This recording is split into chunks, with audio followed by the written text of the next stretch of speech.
Hi, I'm Scott Altman, commander of STS 125, and you're watching NASA TV.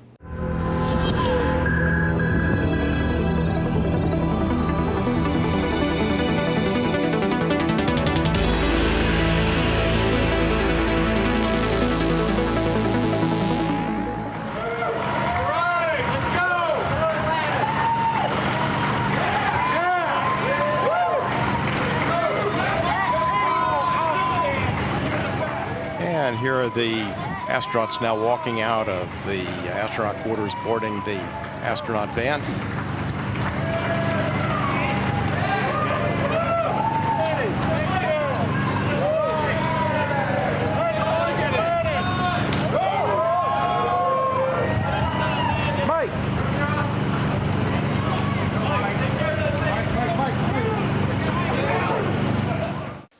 Got Altman now climbing on board. Here he comes through the hatch onto the flight deck from the lower crew cabin. We're joined now here in firing room 4 with astronaut Janice Foss. Once you're on board, and as we're seeing here, they're helping them strap into their seats and things. And is everyone very preoccupied with the activities that they have to do to get ready for the launch at this point, or are they thinking about more about what's coming up on orbit, or what's the mindset when you're getting ready to be, when you're being strapped in, getting ready to go? A little bit of all of the above.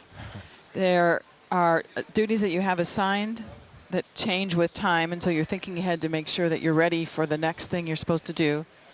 You also have a process you have to go through that includes comm checks that you need to get done in a smart fashion so you don't slow up the timeline. So right now they are very focused on just the seat stuff, but as soon as you get in your seat and they move on to the next person, then they're listening to all the communications that come in, all the ground launch sequencer stuff that's going on, and trying to monitor any issues that might be arising, might affect what they'll be doing next. Atlantis Launch Director. Atlantis, ready to copy, Launch Director. Okay, Scooter, well, look, it's a great day to go fly. So on behalf of the KSC Processing and Launch Team, I'd like to wish you, your crew, and the whole Hubble Space Telescope team a great mission. Good luck, Godspeed, and we'll see you back here in about 11 days. Well, from the whole crew, Mike, I just want to say thank you. All I can really think is that at last our launch has come along. It's been a long time coming. I know it took the work of the entire team across our entire agency to bring us to this point. Looking back, it's been 50 years since President Kennedy challenged us to do the other thing, not because it was easy, but because it was hard. Getting to this point has been challenging, but your team, the whole team, everyone has pulled together. We're taking a little piece of all of us into space, and at this point, all I got left to say is let's launch Atlantis. Thanks so much. Thank you, Scooter, and enjoy the ride, pal. GLS's go for orbiter access arm retract.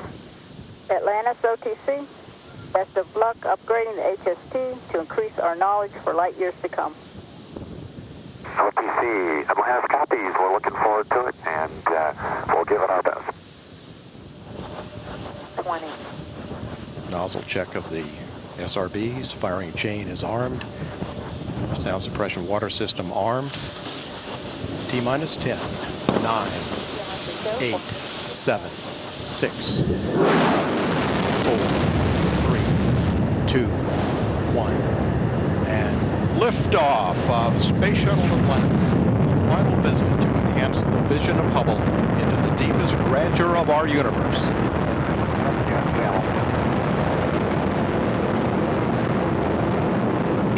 Bypass across the board, Scooter, no action. Houston now controlling, Atlantis on its way.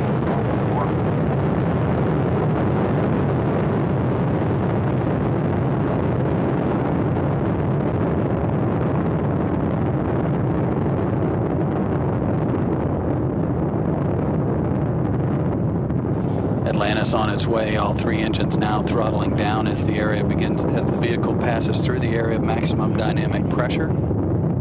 Atlantis, Houston, no action on the MPS H2 out P. Houston, we copy, no action. Atlantis, go at throttle up. Houston, Atlantis copies, go at throttle up. 7 miles in altitude.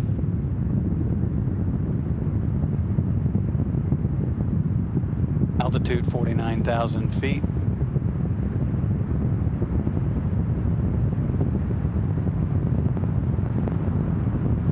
Flight control team discussing the minor transients that we're seeing at liftoff. All 3 engines are in good shape. The vehicle is headed downrange.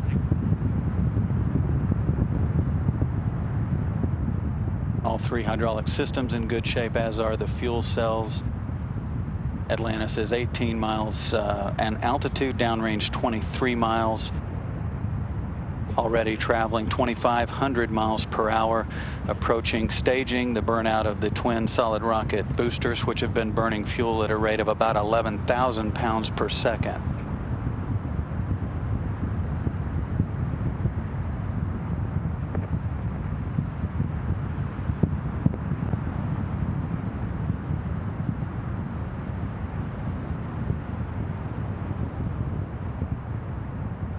Solid rocket boosters have done their job. Atlantis is continuing in its due easterly course to catch up with the Hubble Space Telescope one last time. Atlantis, single engine Banjul 104. Copy, single engine Banjul 104. That call indicating that Atlantis could reach Banjul in the Gambia, although that is not a transoceanic abort landing site. Atlantis, negative Maroon, select Banjul. Houston, we copy. Negative Maroon, selecting Banjul. Vehicle rolling to heads up now to get good communications through the tracking and data relay satellite system. 6 minutes, 25 seconds into the flight. Downrange from the launch site, 4,030 miles. Altitude, 353,000 feet, or about 67 miles. Press 109. Houston, we copy. Single engine press 109. Mike, good. First day in space. How's it going? First full day. You already had, you blasted off yesterday. How you feeling today? Feeling much better today. Yeah? It was a very exciting liftoff and Yes. trip to space. Here we are. Had a little sleep, had a little chow. Doing great. We're doing our work here, getting the airlock ready so we can go outside and do EVAs. All right. Which is why we're here. That's the whole idea. And Drew, what are you doing? I'm using the tape. Is there any reason why you have sunglasses on in the mid-deck where there's no lights? I mean, there's no sun? Because they look cool. Ah, there's my man. What are you doing in here? Hey, Mass. Welcome. You getting the spacesuits ready? Getting the airlock ready. So how's it feel to be here after 7 years? Oh, it's wonderful. All right. Like old friends. Excellent. All right, hey Drew, how was your first day in space? It was good. Yeah? I enjoyed it. You were unbelievable, man. You were working like a maniac right from the get-go, like you were born here. I like this floating in space. Yeah, it's fun, isn't it? It's a ride. We're in the mid-deck of Space Shuttle Atlantis. My buddy John Grunsfeld over here. But the person we want to talk to is behind the camera, and now going to be on camera. That's Megan MacArthur, who is our flight engineer. And Megan, what are you doing now? Well, we just finished the starboard survey of the orbiter TPS, and I'm going to get my lunch. So I go to this locker here that says MS2 meals on it, and I pull it out, and it shows me all the food with the green dot that's mine, that's in here. So I look up kind of what I want to eat. This is what I was looking for, ravioli. Oh man, it was great. Very tasty. I just had some. So put this away, close this up, and then... And Houston, that looks better to us. This is the warming of it. As well. You can press. There it goes. It sits in there for a few minutes to get warm, and then I can eat it because I don't like it cold. Now, how have you liked the food so far? Well, so far all I've had is a peanut butter sandwich, and that was tasty. So, That was good. Yeah. Well, I'm using a computer. And just like your computer at home, we have computers in space. I'm checking our flight plans, see what we need to do, and I also can check my email. I've already gotten some email from my wife and my kids, and it's great to be able to stay in touch with them like this. And it's a great way for us to tell our friends what we're doing, and maybe even send a Twitter once in a while. Not that often, but once in a while. But you're setting up for IMAX. You've also set up for what other kind of video? You're doing all kinds of photography. We're doing and high video. definition, so we got some high definition down yesterday of the ET tank. Yeah. And we'll be doing this as high definition. Right. And then we'll do kind of a crew summary at the end of the day. So how do you like filmmaking? You think it might be a second career for you? Could be. Yeah. After piloting. What kind of movies would you make? They'd be all humorous movies. All right, man. Thanks a lot, Greg. Okay, You're doing great. Thanks. It was a wild ascent, by the way. Anything else you want to say to your family? Love to be in space. I miss them, and I'll see them soon. Hey, and what about that hat? What do you you got think? a new STS 125 hat. It's pretty sharp. Do you think it got paint spilled on it like everybody else No, does? I think it looks good. I think it looks great. It's Hubble pictures in a hat. Yeah, it looks awesome. So I had to fly it. I wanted to take it with me. Very inspiring. That's it. Well, hey, thanks a lot for being such a great commander, and I hope we can do as well in the rest of the mission as we've done so far in the first 2 days. What do you think? I think we will. I think the best part about being a commander here is having a great crew that does everything, and I just sit around. All right, anybody watching this, remember this is non-edited and we're not professionals. See ya. The twin orbital maneuvering system engines on the tail of Atlantis firing, supporting the altitude increase to support the rendezvous with the Hubble Space Telescope. The glow in the center is the vertical tail of Atlantis, the twin orbital maneuvering system engines, the OMS engines providing 6,000 pounds of thrust each. Atlantis, Houston, good burn, no trim required. Houston, Atlantis for Star Tracker. Scooter, go ahead for Star Tracker. Yeah, Houston, Atlantis can report that the Star Tracker is not the only thing that can see a star on our horizon. Looking out the COAS, we see that star approaching from the east. Hey, that's terrific news. I guess the last time we've seen Hubble up close was March of '02, so that's great to hear. Thank you. We hope to get a lot closer, so we'll continue. Good call. From Houston, Atlantis, 200 feet. And Houston copies, thanks. From 200 feet, the Hubble Space Telescope, first time it's been seen since March 2002, the most recent servicing mission. Atlantis essentially station keeping while the final command sequence being completed before moving in for the final approach to grapple. Shuttle's robotic arm is in position and awaiting the commanding from Megan MacArthur as she will be in charge of the shuttle's remote manipulator system for the grapple of the telescope. Okay, that's okay. It's maybe drifting slightly left. Closure? We're stalling minus 0.05 at 151 feet. Okay, I just don't want to see the numbers get bigger. Okay, we're opening now, 155. Okay.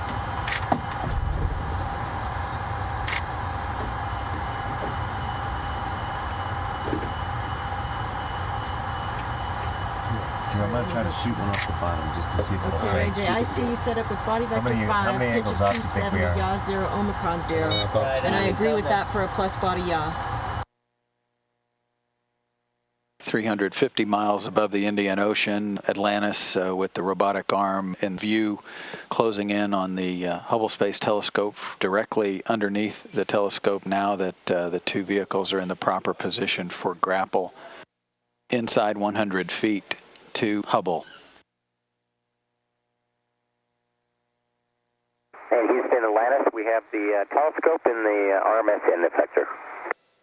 Reggie, we copy, and we're pulling down KU right now, and we see that. Thank you.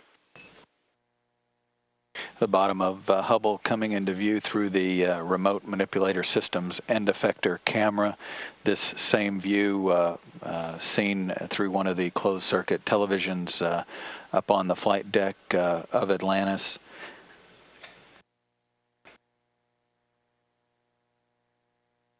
Houston, Atlantis. Hubble has arrived on board Atlantis with the arm. Atlantis, Houston, we copy. Nice job, Megan. Nice job on the Proxops flying as well. It's great to be back with the telescope. So I'm just looking looking out the window here, and it's an unbelievably beautiful sight. Amazingly, the exterior of Hubble, an old man of 19 years in space, still looks in fantastic shape. Megan MacArthur, who worked the arm and grappled the telescope. Scott Altman, our commander, who flew the space shuttle in formation with the telescope, going how fast? 17,500 miles an hour. Very fast. Formation. Very, very fast. Just like this. Unbelievable. So Megan, how do you feel? What was it like? I feel good. You know, it was very smooth. It was very straightforward. The scooter got really nulled out all the rates. It was just rock solid. It was like grabbing something that wasn't moving. So felt good. Glad to have that behind us so the EVA guys can get to work. And Scooter, what about you? What did you think of the rendezvous? How was it? It was exciting.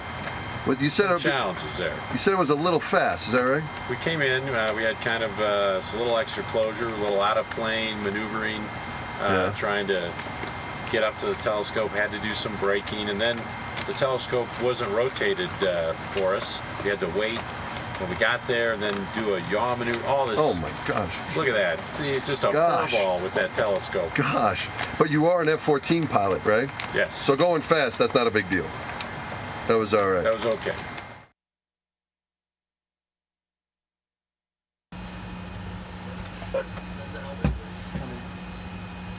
Coming out your way.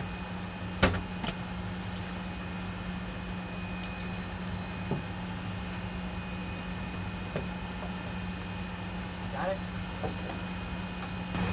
Got any words for going out the door, buddy? I'm excited. Excited just like the NBL? Trying to get a last bite to eat before we go. Good. I'm a little more excited than at the NBL. It's the real deal. Drew, are you hitting the big time here? Ray J, this is the big time, buddy.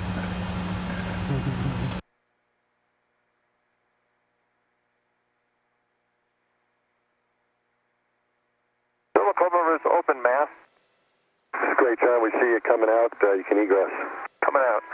Ready, Drew? I'm ready, John. Let's go do this. Oh, this is fantastic. You're going to love it, Drew. Looks nice. Veteran spacewalker John Grunsfeld out of the airlock, recognizable by the red stripes around his pant legs and up on the backpack of his suit, the backpack housing all of his life support equipment. Port show, John. Heading out, man. Copy. Looking good, Drew.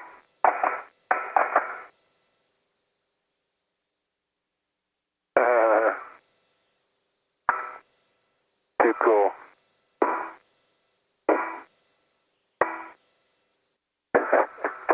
Woohoo!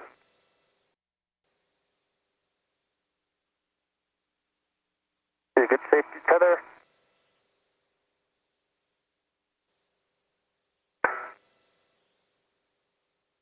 I'd just like to say that to Ari and Aiden and Indy, this is sublime. And I'm smiling from ear to ear. It's hard not to smile. Throughout the spacewalk, we'll get helmet cam video from the two crew members. The highlighted soft number down in the right lower portion of the screen will indicate which crew member's helmet cam you're looking at. Number 20 is Drew Feustel. If you see a number 19, that'll be John Grunsfeld. Okay, Dan, so we're not going to do step 2. We're going to have John go get the short adjustable. And we will have Drew, I guess, we'll use the contingency MTL again. It'll take me just a couple of minutes. Okay. I'm the free floater. Take your time. Take your time, John. But Dan, just to be clear, we're going to retry with the short adjustable and the contingency MTL set at 45. Is that right? Atlantis, Houston, that is a good plan. That's what we were just discussing, Mass. We think short adjustable with contingency MTL is probably the best next action. John Grunsfeld headed down to the airlock to retrieve a short adjustable ratchet to assist with breaking the torque on the grounding strap bolt, which has been a little troublesome in releasing. Okay, so Drew is good to use everything he's got then to try to break the torque here. Is that correct? Mass, I'm sorry, you were stepped on. Say again.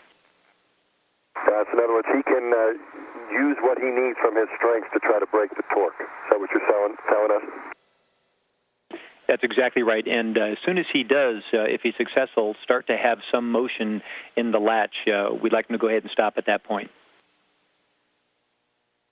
Okay. Thanks, Dan. Okay, but I think we understand that if it breaks, then Widefield stays in. What John said is correct. Thanks. Okay, here we go. I think I got it. It turned. It definitely turned. Yep, it turned.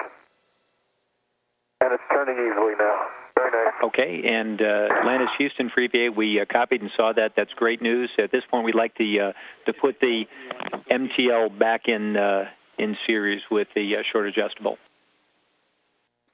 Well, this has been in there for 16 years, Drew. It didn't want to come out. Kind of like a head bolt, you know? It likes what it's been doing, and it weighs 620 pounds to be exact. And it's been doing it well. 620, thank you, man. And we counted a total of 22 plus the half to 22 and a half turns on the A-latch. I guess it just decided to be a recalcitrant teenager. And the Widefield Planetary Camera 2 is clear of the structure of the telescope, and now Foista will be maneuvered by Megan MacArthur to the temporary stowage location along the left side of the payload bay. Clear to go and take a look if you need to. Thank you. 3 inches to go.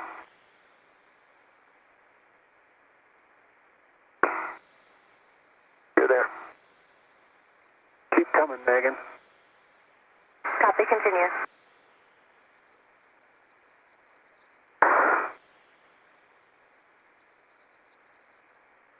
Hey, stop motion.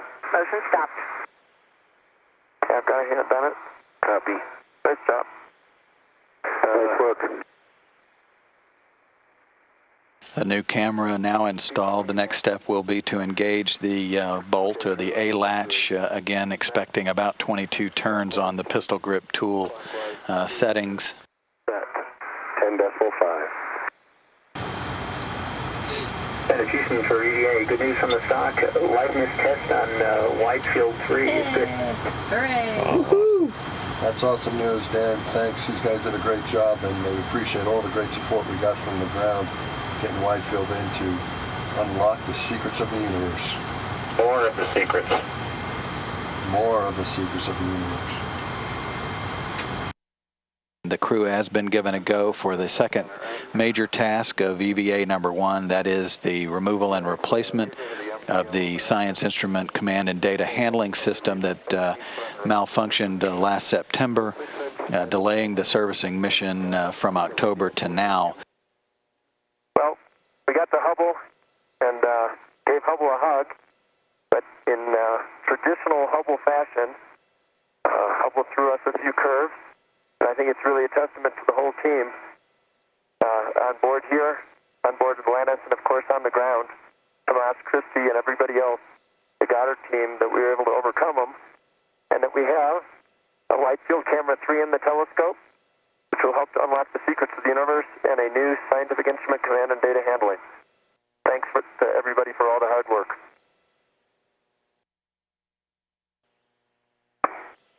Mike Massimino first out of the airlock.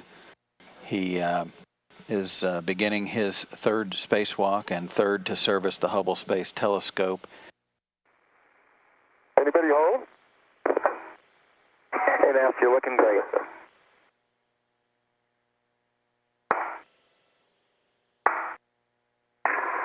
Colonel Good, welcome to the wonderful world of working in a vacuum. There's an RSU with your name on it waiting for you. And Mike Good now in the foot restraint. Megan MacArthur in control of the robotic arm. She'll be taking him back to a protective enclosure, the small ORU, Orbital Replacement Unit Protective Enclosure, referenced by the acronym SOAP. He will be in charge of retrieving the new rate sensor units and handing those off to Mike Massimino, who will be mounted on a foot restraint inside the telescope. And just a reminder to the both of you, watch out for the lube on the bolts. Okay.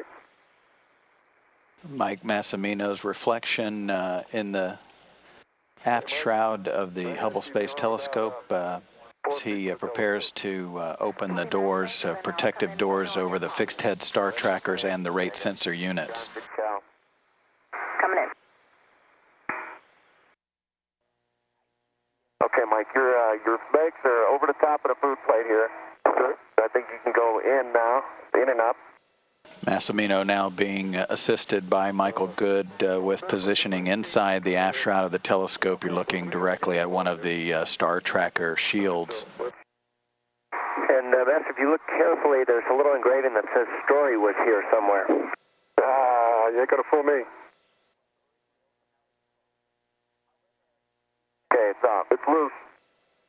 I've got it. Excellent. Bueno, temps to the PGT. Okay.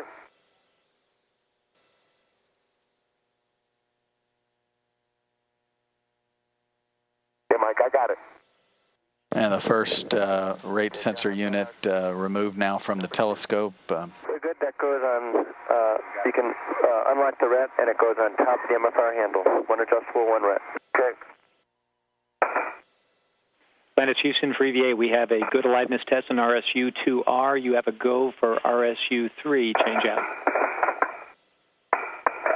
And we copy, go for RSU-3. Ready for the roll? Ready. Here it comes. Nice. Okay, do you want to get inside that other cable, or you're all right? No, I don't care. There we go. Okay. 2 hours, 42 minutes into the spacewalk, the crew members are having a little bit of trouble seating the new unit into its plate before being able to drive the 3 bolts. This one feels different than the last one. The last one I was able to just put on the plate. This one feels like it won't sit flush on the plate. If I get, it's kind of rocking on it. I think it might be that, you know, those pins and diamonds are a little tighter than the RSU-2 side. That's what it feels like. Steve and I had a little trouble on this side as well. The view from Mike Good's helmet camera as he is being repositioned down to the protective enclosure. He'll be stowing this rate sensor unit. This is the one that was on the telescope originally, and since 1999 it's been removed. He's going to stow that permanently and retrieve the other replacement RSU for an attempt to install that one in the number 3 slot. Mike Massimino holding his position inside the telescope at the install location. Mike, that feels solid. Okay. Does it look good? Looks good to me. I definitely got it. Excellent. Do the next bolt. Hero. Yeah, that bolt is in. Great job, Mike. Okay, Mass, bueno. Yeah. EVA-2, what do you think? It's like, go ahead. No, go, you go. I was going to say it's like a heavyweight fight. Oh my gosh. It was just Hubble was throwing a lot of punches at us, and we fought back. Houston, I'm looking at SSR. It's a great on page 6-76, ready to copy your delta. It was a great team effort, though, between everybody inside here, okay, everybody on the ground. It's awesome. Awesome, Mass, what do you think? Well, you call it EVA-2, but I'd call it EVA-2 and EVA-2.5. And I don't know how it all worked out, but apparently it did somehow. But there was things, nothing was going right. You know, from the beginning, nothing fit. We got that stuff, they got geniuses figuring this stuff out to like the nanometer, right? Or whatever, you know, the smoke, and it's still not fitting. We're both trying stuff. I don't know what's going on out there, but somehow I think it all worked.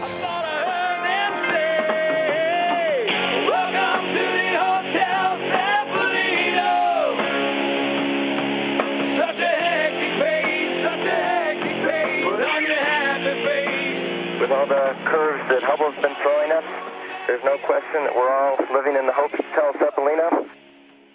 What kind of curves do you think Hubble will throw at you?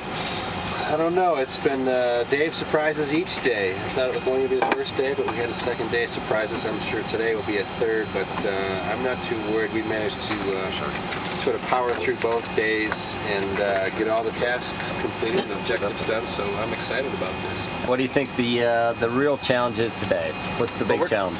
We're taking out the Widefield, we're taking out the CoStar today, and given the problems we had with Widefield, that's been in the telescope since 1993. CoStar has been in since 1993.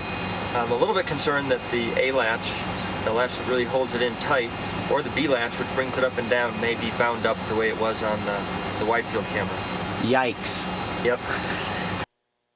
The aft shroud doors coming open at 41 minutes into the spacewalk. Got that door, John? I've got this door. Megan, no more away, right only. Copy, right only. Hello, Hubble. P3 is demated. Copy, P3.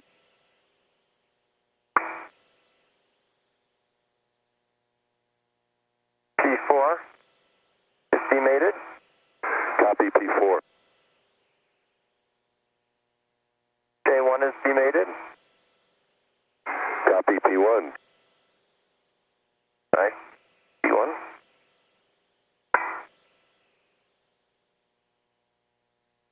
And P2 is demated. Copy. All 4 connectors are demated.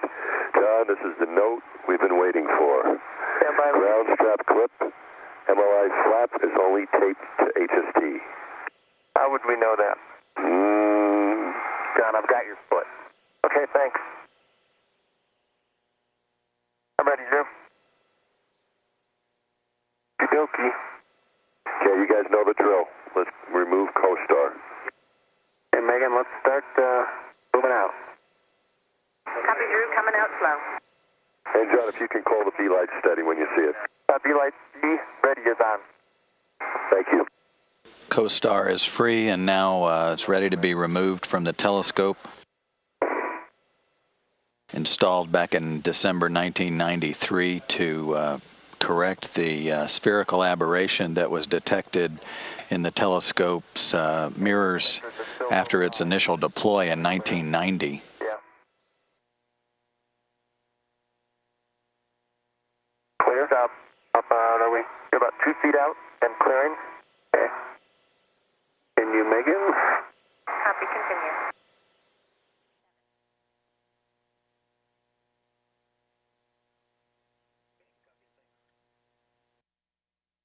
A unique view from John Grunsfeld's helmet camera looking forward to the aft flight deck of Atlantis as he faces the long end of the protective enclosure with the new cosmic origin spectrograph instrument, which soon will become a permanent fixture aboard the Hubble Space Telescope just above and behind him. Coming in now. Okay. And another inch down. 1 more inch down. I'm going to take a peek and get out of your way. And Megan, let's go. Jaws, go more in. Come down 8 inches. Copy, coming down 8 inches. And Drew, we see your head clear. Okay, John, I'm starting to push it in again. Okay. Motion stop, Drew. Thanks, thanks. Okay. The cosmic origin spectrograph now in the telescope, ready for final bolting and connecting of the mating of the electrical and data connections. Tools upside down. Matt, and the little B-latch box rotated as it's supposed to in the downwards direction. Good work. Great job. Excellent. Carlson's in there. At 11:22 a.m. Central Time, the report from the Space Telescope Operations Control Center, a good aliveness test on the newest science instrument for the Hubble Space Telescope, the Cosmic Origin Spectrograph. Through Foystel with the old instrument CoStar, which has completed its job after 16 years in the telescope, being carefully placed in a protective canister for the return trip home. John, go ahead with the 9-inch and the 14-inch. You can retrieve those from the bag and brake torque on all the fasteners. We're going to retighten 1, 28, and 29. Good work. A very intricate procedure to swap out some electrical cards, essentially some computer cards that failed due to an electrical short inside the advanced camera for surveys. The fastener capture plate now removed, having done its job of capturing the 32 tiny screws inside the protective enclosure, and the card extraction tool being secured to the CEB, or the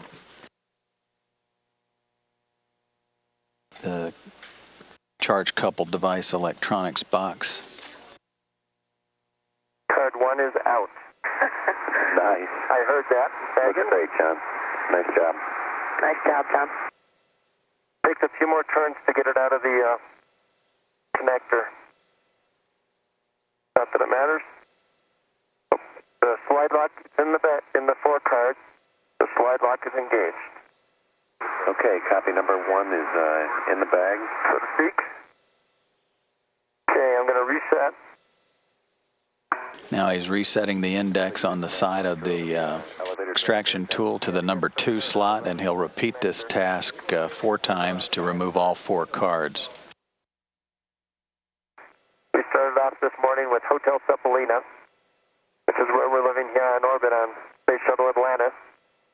And I think the success of both cost and especially ACS is due to all the diligence of all the people who live in that Hotel Cephalina and made the fantastic tools and fantastic techniques that we use today. And of course, the inventive mind that developed the CBR technology, borrowed from the next generation telescope, the James Webb Space Telescope. It was all fantastic and enabled us to do our work today. Okay, Drew, I'm ready for the doors. Okay, ASLR is going to be first on the bottom. Close-up view of the Hubble Space Telescope work site by the helmet cam on Michael Good as he looks down into the payload bay at the bottom, working the berthing and positioning system post, locking that into place to provide the additional stability to the telescope during the work. He's down there in the bottom of the payload bay. Counterclockwise 2. Counterclockwise 2. 23.5. Mike Massimino in a foot restraint inside the aft shroud of the telescope. Michael Good on a foot restraint on the end of the shuttle's robotic arm. The fastener capture plate visible there on the end of the mini workstation, or the work stanchion, on the foot restraint up to the upper right near the upper backpack of Michael Good. The next step is to use a clamp removal tool to assist with the removal of that yellow handrail. You see that handrail is obstructing the attachment of the fastener capture plate to the work site. He'll probably just snap it right off. Yep. Which he just has to go really, really slow for mass, like 10 times slower. Can you grab those binoculars, Drew? The problem is, though, John, if he doesn't, I think if he loads it too slowly, it's just going to bend. I mean, at some point it'll fatigue, but if he... Yeah, but I don't want any little bits shooting off into a suit, right? Yeah, that's true. Scooter, you taking them back to the telescope? Yeah, I was. Okay, good. That was for the tape. Don't bend too low. That was for a point. We bent over, and I thought I was going to drive him into the W side. W side?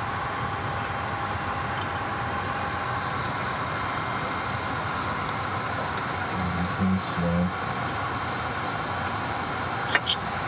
We're going to be able to get this, Drew? I do, actually. I think once he busts off the handrail, the rest is going to go smooth as silk. How long's the daylight for? That darn handrail. Sunset in 11 minutes. No, that's not good. Everything good happens in the day. Well, we're going to do something bad. We're going to break something in nighttime, and then we're going to do the good stuff. Get the card in. Oh, come on. The top half of that handrail was freed by the fasteners being released very easily. The lower one of the fasteners did not come loose, and Mike Massimino used essentially brute force to remove the handle at the lower portion. It is now free and carefully stowed away.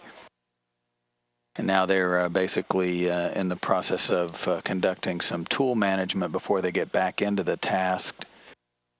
I've got a real good black line on the lower right, Mike. Yeah. On the upper right here, I can just see the band of black. I really can't see it sticking out, but I can see a little band of black, right? Yeah. If you compare that to here, I really don't see any black. Right. And on the lower left, again, it's the band of black. So I can see it on the left, yes. I think that's as good as we're going to get this one. Atlantis Houston, great description by Mass there. We copy and understand. We're happy with the current config for the removal. When we get the cover off, then we'll want to snug all four. A1 is complete. Copy A1. A2 complete. Okay, it's loose now. I see it. Good job. It's loose, and I think we're in good shape as far as the... I see the wires. Okay, just a second, Mike. Let me get my hands where I need them. Go out really slow. Okay. That's good. Stop. Stop. Stop. Do you know where to cut it? And as clear in the video now, Mike Good is on Massimino's left side, reaching in with the cutters to clip two bundles of 2 wires, which will make the cover fully detached from the Space Telescope imaging spectrograph. Nice. Good job.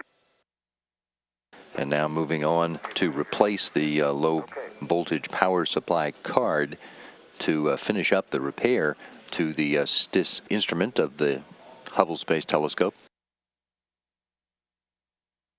Hey, Mass and Blaine, I just want to, while you're closing the doors here, tell you what a great job you guys did today, and how proud we are of you, and also the fact that I want you to take a look around, because your spacewalk with Hubble is about to come to an end. We're bringing you in as soon as you close the doors.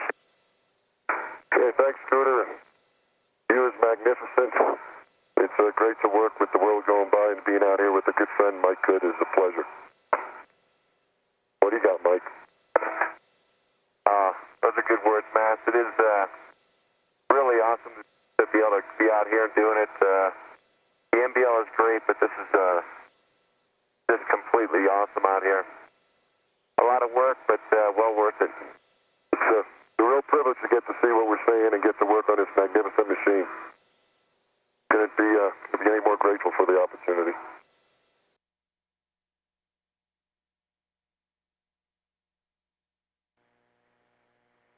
How's it look out there, Drew? It looks dark. Anybody you want to say hello to? Yeah, I'd like to say hello to everybody watching, my family, and I'd like to say a special happy birthday to my father-in-law, Vijay Bhatnagar, up in Cornwall, Ontario. Wish him a warm, sunny, and enjoyable day. Outstanding. Here comes the sun, Drew. Sweet.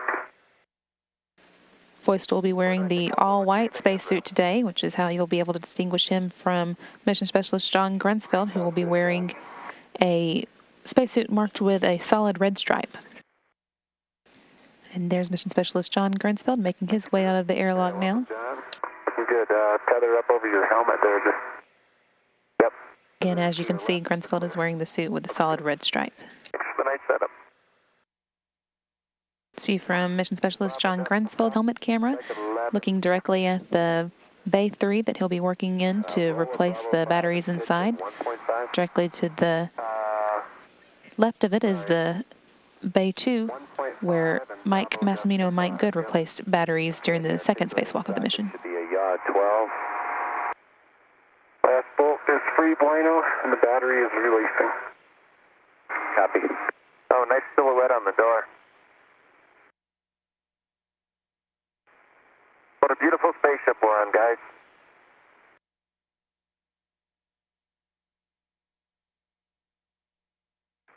View from Mission Specialist John Grunsfeld's helmet camera. Now holding both the new and the old batteries, getting ready to hand the old back to Drew Feustel, and then make his way back to the telescope's Bay 3 to install the new one. Yeah, Bueno, happy to report good aliveness test on the Bay 3 battery. You have a go for the L12 steps and step 13, your column. Copy a go on step 13, my column. Thanks, Dan. I stopped at a little over 6 because I can see that the stop bolt is up against the pivot nut. Good job, John. Let's see if we can get that other latch bolt to behave. I'm just going to pop this one out. I don't want to touch it with the grease. Okay, it's out of the bathtub. Copy. Okay. Flying across the Texas coast, headed across the Gulf of Mexico. The two astronauts 2 hours, 2 minutes into today's final spacewalk to service the Hubble Space Telescope. Great job. Copy aft, John. Clear the trunnion. John's going to try again with the EVA ratchet and setting of 38. I'm looking on page 16-55, Dan. Step 4 says A latch fails to disengage. I think that's where we are. We would need to use a contingency MTL, which is luckily on the tool handle today, if you agree. Yeah, we copy and we concur with that.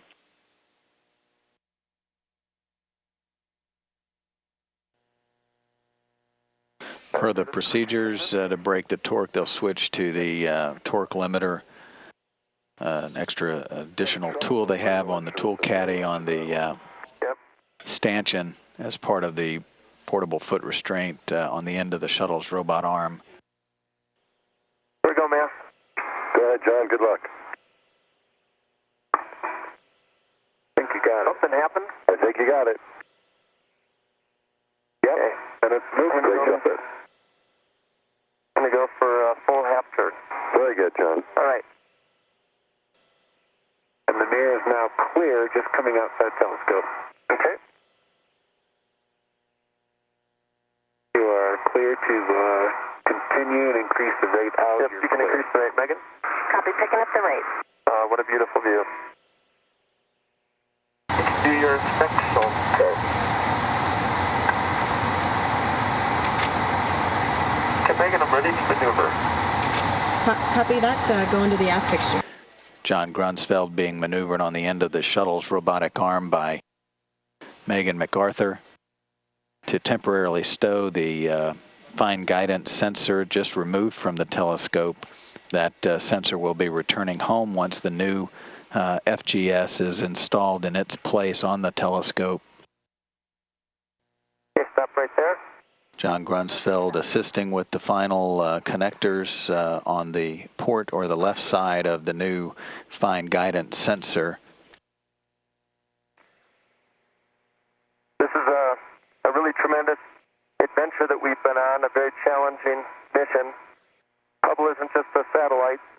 It's about humanity's quest for knowledge. There are a few people that are very special to Hubble that I'd like to thank. Lyman Spitzer and John Bacall, both deceased, but without whom we wouldn't have a Hubble Space Telescope or this amazing adventure. Others who are still with us and being very productive scientists, Steve Beckwith, and our President Bill Smith, Senator Mikulski, and Ed Weiler, without whom we wouldn't have a servicing mission 4, and of course, Mike Griffin. I think we'd all agree that without SEPI, none of this would have happened. It's a tour de force of tools and human ingenuity. This mission in particular, as Arthur C. Clarke says, the only way of finding the limits of the possible is by going beyond them into the impossible. And on this mission, we tried some things that many people said was impossible: fixing stiff, repairing ACS, achieving all the content that we have in this mission.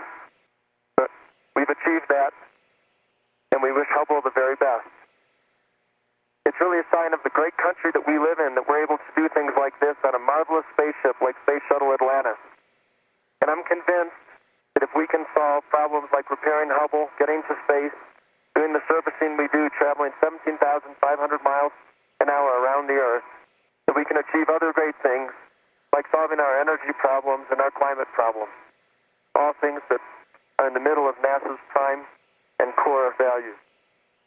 As Drew and I go into the airlock, I want to wish Hubble its own set of adventures, and with the new instruments we've installed, that it may unlock further mysteries of the universe.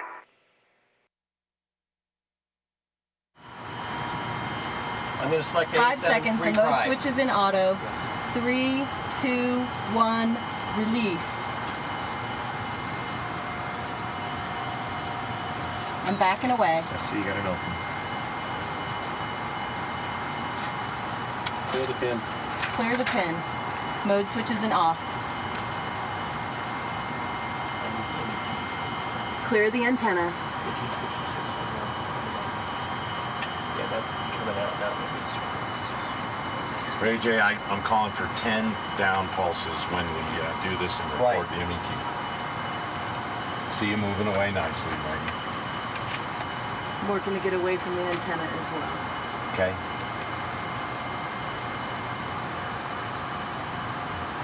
Okay, I'm 5 feet from the telescope, not yet 5 feet from the antenna.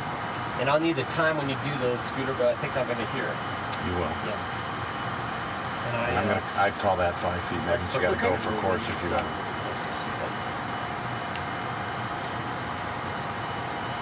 And just verify your flight control power's on. Flight control power's on. Okay, motion is stopped, Scooter. Okay, here comes the burn. 10 down pulses. Mark. 20.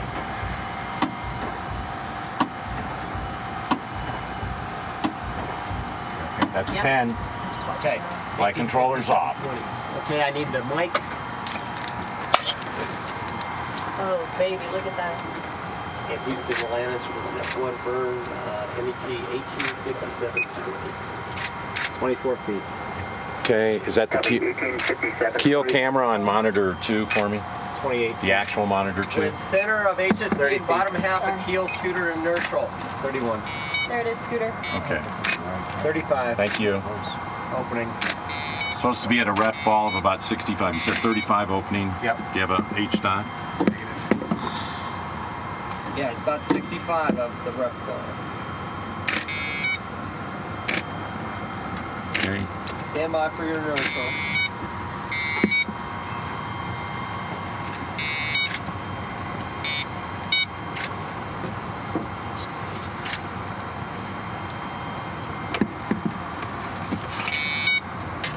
It's just bouncing off the 81 feet. Okay, let me pull you down. 1.2 is what it showed, but I think that through 40. Okay, that's good. That's good. 240 is on good. You got a small one still? 1.3. Yeah, I'm getting it. Range 99 feet. That's the shot. 150. John, how's Sun Point? Thanks. Check receiver 2 lock. Yep, receiver 2 lock. 156 check PCH mode to Sun Point. Not yet. Yeah, a little more time. Thank you. Oh, 0.8.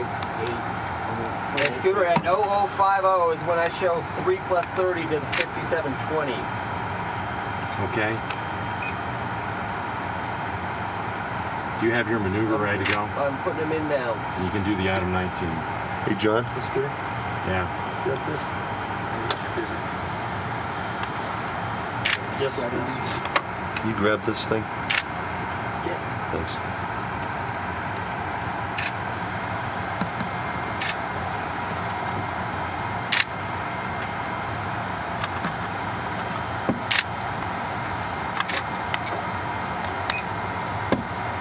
Feet.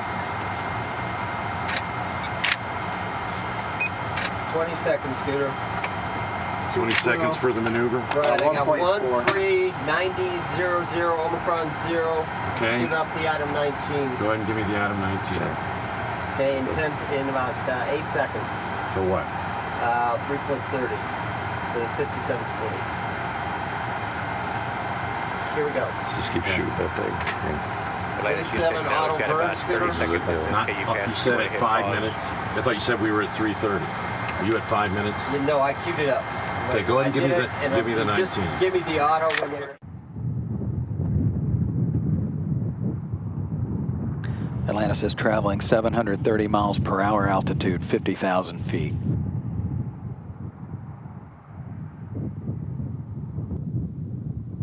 And the views as the crew sees it through the forward windows of the orbiter, through the heads-up display. The twin sonic booms heralding the arrival of Atlantis to the landing site. Atlantis, on at the 180. Copy, Houston, on at the 180. Pilot Greg Johnson now flying Atlantis as the orbiter is halfway around the heading alignment circle to line up with runway 22, the northeast southwest approach end of runway 2204.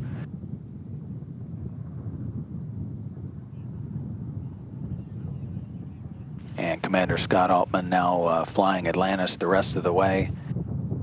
Time to touchdown 2 minutes. Atlantis, on at the 90. Houston, Atlantis copies. On at the 90.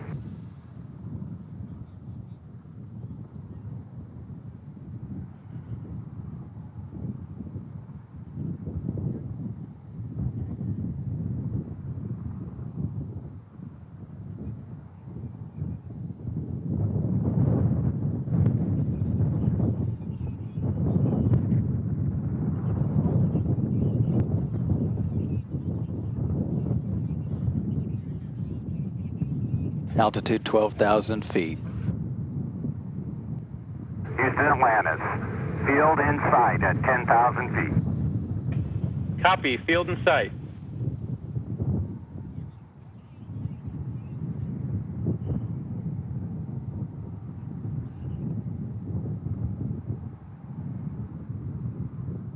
Seven 7,000 feet.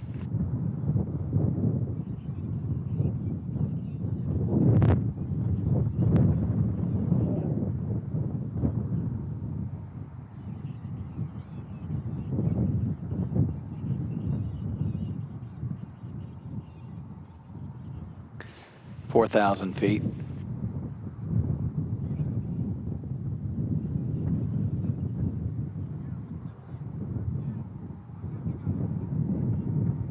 (2,000 feet).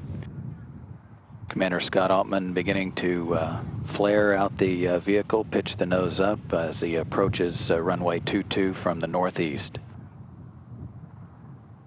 300 feet, landing gear down.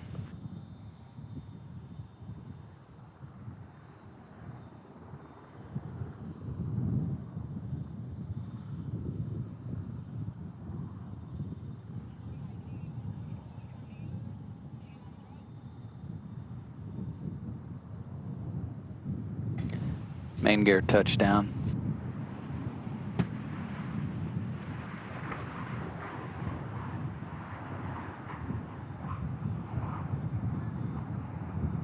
Nose gear touchdown. Space Shuttle Atlantis is rolling out on runway 22 at Edwards Air Force Base, completing 197 orbits of the Earth while traveling 5,276,000 miles. This landing marks the 53rd shuttle mission to end at Edwards Air Force Base. Atlantis spent 7 days servicing the Hubble Space Telescope that included 5 spacewalks, totaling a record 37 hours. Atlantis has completed its 30th mission and the 126th in the history of the Space Shuttle program. The Hubble Space Telescope's final servicing mission is complete, but its mission of discovery is just beginning.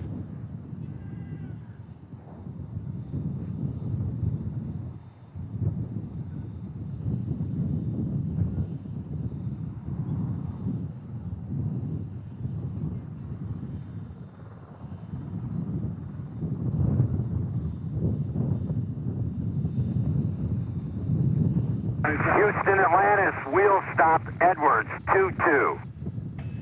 Welcome home, Atlantis.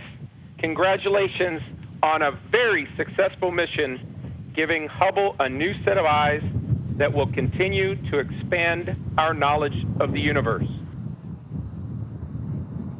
Thank you, Houston. It was a thrill from start to finish. We've had a great ride. It took a whole team across the country to pull it off. Our hats are off to you all. Thank you so much.